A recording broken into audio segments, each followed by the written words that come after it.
everyone, and welcome back to Daily Speak English. I'm Emily. And I'm Alex. It's so good to be here with you again. Today, we're going to talk about something very special, something that helps us connect with people, understand ourselves, and live happier lives. Yes, today's topic is talking about your feelings in English. That's right.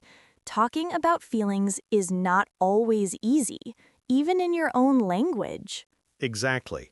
But learning how to express your emotions in English is so helpful.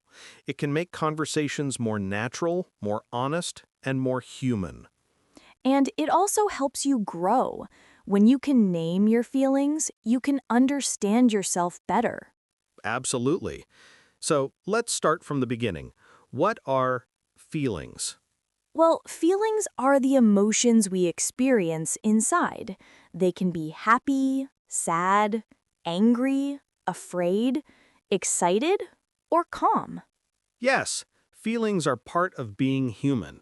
Everyone has them. And in English, there are many beautiful ways to describe how you feel. Sometimes one small word can tell a big story. For example, I'm happy. It's a simple sentence, but it can mean so much.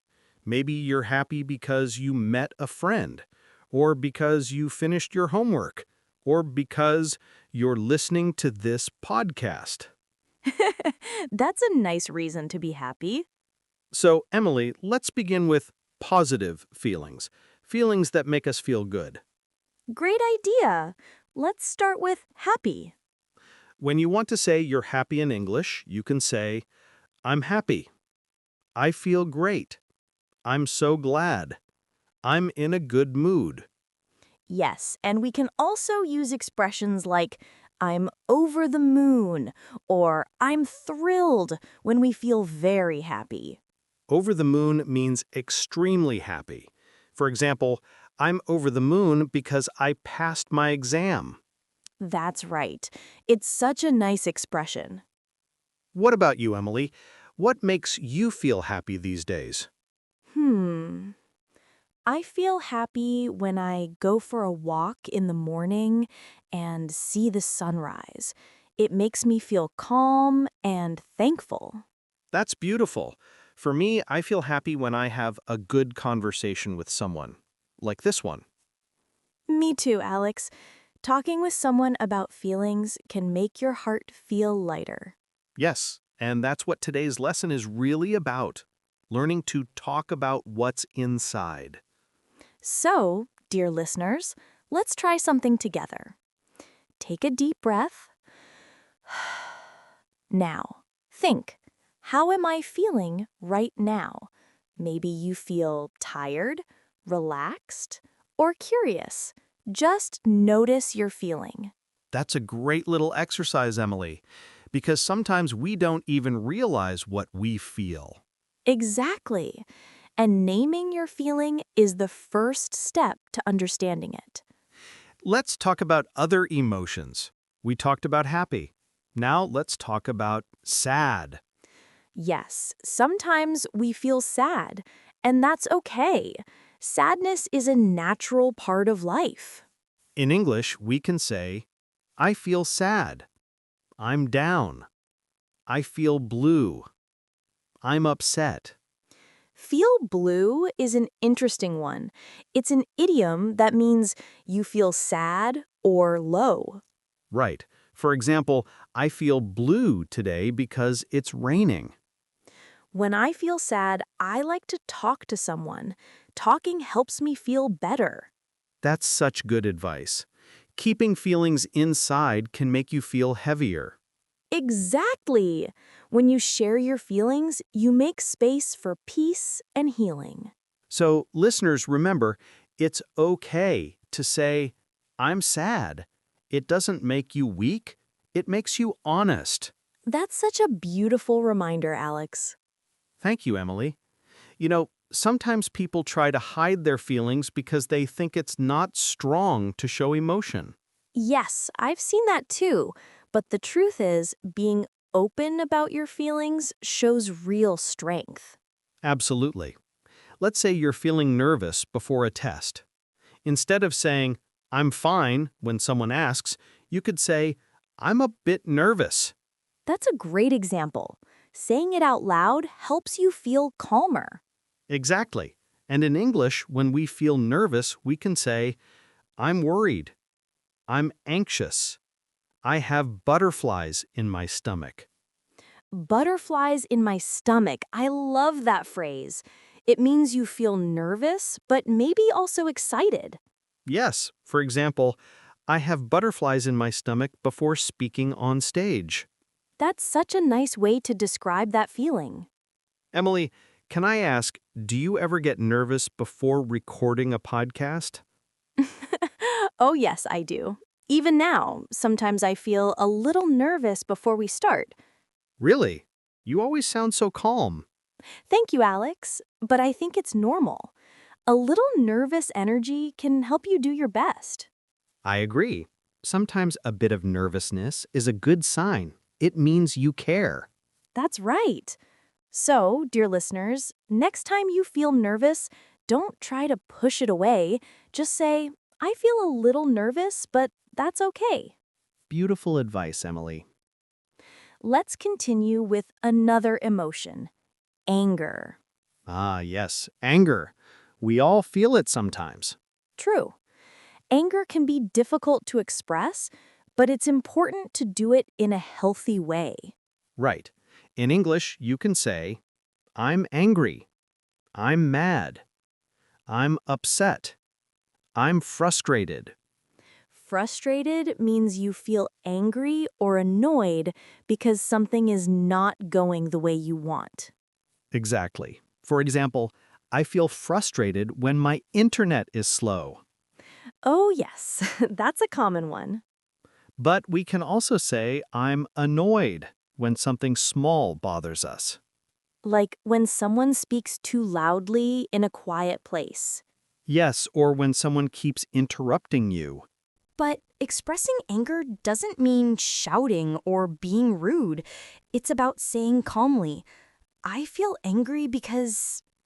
That's such a helpful phrase. I feel angry because. It helps people understand your feeling instead of feeling attacked. Exactly. It's not about blaming. It's about expressing. So if your friend is late again, instead of saying, you never care, you can say, I feel upset when you come late because I was waiting. That's a perfect example. Clear and kind communication. It makes such a big difference because when we speak with kindness, people listen better. Yes, English is not only about words, it's also about how you say them. That's so true. Tone and body language matter a lot when talking about feelings. Absolutely. When you speak gently and with eye contact, people can feel your sincerity. So to our listeners, when you practice speaking English, don't just practice vocabulary, practice emotion, practice kindness, practice calmness. Yes, that's how you become not just a good English speaker, but a good communicator. That's a great point. Now, let's talk about another emotion, fear. Ah, fear. We all know that one. Yes, fear can come in many forms. Maybe fear of the dark, fear of speaking English, fear of failing. Yes. And fear is natural. Everyone feels afraid sometimes. In English, you can say, I'm scared, I'm afraid, I'm frightened, I'm terrified. These all mean different levels of fear. Scared is common. Terrified is very strong. For example, I'm terrified of spiders. Or, I'm scared to speak in front of people. Many English learners feel scared to speak because they worry about making mistakes. Oh yes, I hear that all the time. But mistakes are part of learning. Exactly. We all make mistakes. Even native speakers make them. That's true. I sometimes make small mistakes too, and it's okay. The most important thing is to keep trying. Yes. So if you ever feel scared to speak English, say this to yourself. It's okay to be afraid. I can still try. That's a beautiful mindset because courage isn't the absence of fear, it's acting even when you're afraid. I love that. Me too. So, dear listener, if you're listening right now, we're proud of you. You're practicing English. You're learning to express your feelings. That's a wonderful thing. Yes, we are proud of you. Now, let's move to another emotion, love. Ah, the most beautiful one. Smiling. Yes, love makes life bright. Love can mean caring for your family, your friends, your pet, or even yourself. In English, we can say, I love you. I care about you. I like you. I have feelings for you. And for softer expressions, we can say, you mean a lot to me, or I appreciate you. Those are beautiful and polite ways to show affection. Yes, sometimes we think love only means romance, but love also means kindness, support, and connection. That's true. Saying, I appreciate you to a friend or teacher can make their day brighter. I think expressing love is very important, and it's a skill, just like speaking English. That's such an interesting way to say it. Love as a skill. Yes, because we can learn to express it better by listening, by speaking with care, by showing empathy. You know, Emily, this reminds me of a story. Oh, I love stories. Please tell us. Okay, a few years ago, I had a student named Maria. She was shy and didn't like to speak English. She always said, I'm not good enough. Oh, that's sad. Yes, but one day, she wrote in her diary, I'm proud of myself for trying. It was a small sentence, but a big step. That's beautiful. Yes, and from that day, she started to speak more and more. She learned that self-love means being kind to yourself even when you make mistakes. That's such an inspiring story. Yes, and it connects perfectly with our topic because expressing feelings is not just about words, it's about self-awareness and self-compassion. That's right. So if you're listening right now, remember, say kind things to yourself. Don't just say, I made a mistake. Say, I'm learning. Beautiful. Because when you speak kindly to yourself, your English journey becomes joyful, not stressful. Exactly. Learning English with love, not fear. That's the secret. So, Alex, let's quickly review what we've learned so far. Sure, we've talked about many feelings: happy, sad, angry, nervous, afraid, and love. And we learned different ways to express them in English. We also talked about the importance of expressing emotions calmly and kindly. And about being honest with yourself. Yes, because when you can name your feelings, you can manage them better. Exactly. And that makes you not just a better speaker, but a stronger person. I love that. Me too.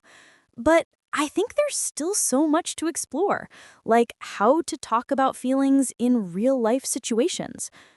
Yes, that's a great idea for our next part. So, dear listeners, stay with us.